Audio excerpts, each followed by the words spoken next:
everyone, so today the new Nintendo Switch model, the Nintendo Switch OLED, was just revealed, and of course it's got some quality of life improvements with the bezel and the back, the kickstand and everything. And the trailer was pretty informative, but apparently there are some more details that the trailer actually missed out, that you missed out on, that are we're going to be covering in this video, and it's very, very exciting news. Before we get into that though, make sure you are hitting that subscribe button and also liking the video, because it does really help us out, because we're a super, super small channel. Thank you for the support so far with the channel, everybody. It does really help us out. But yes, the Switch Pro, or the Switch OLED, the next generation of Nintendo Switch, has been revealed today. And of course, the same games will run on the system, everything. But there's some new details that we actually missed out on in that new trailer. The first thing being the size, the weight, the screen, the CPU, and the storage of the system. Now, the height and the inches, and it's a little bit thinner, I believe, and it's a little bit different in terms of the sizes. It's not, you know, a massive deal in terms of size. The Joy-Cons are exactly the same. So the Joy-Cons, those white Joy-Cons, will work on the base Nintendo Switch as well, and obviously they'll sync with the Switch Lite. They're just regular Joy-Cons. They've not really changed those, so they're exactly the same. Unfortunately, that means they'll also get stick drift, whatever the case may be with that.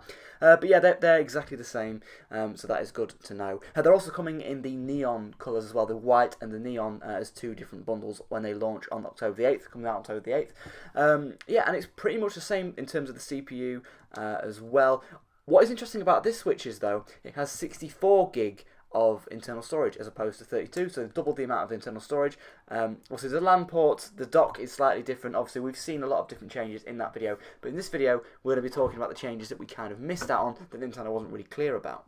And another thing that we found out about the Switch, the new Switch OLED, is that the battery life is actually the same, with 4 to 5 to 9 hours. Now, as somebody who owns a base Switch from launch and only gets about 3 hours out of it, you know, that makes sense. You know, obviously that is a great incentive to actually get the OLED, but if you actually bought the newer Switch, they started making 2019, then it makes less incentive to buy the new Switch LED. And of course, you know, if you only play in docked mode, there's not really an incentive to buy this thing, in all honesty. You know, in terms of handheld mode, this is a Switch that is designed for handheld, you know, it's kind of in the title, to be honest, the OLED model. It's got a better screen for OLED games. If you use your Switch in portable mode, that's great. But you know, if you're using it in docked mode, this thing's still going to do 1080p, and all the games are still going to be exactly the same. The CPU, the processor inside this thing, isn't more powerful. It's the same processor they've been using in all of the Switches, so no game is going to be exclusive to the OLED. It just looks better in portable mode. It's got a nicer kickstand. You know, it's got a bigger screen.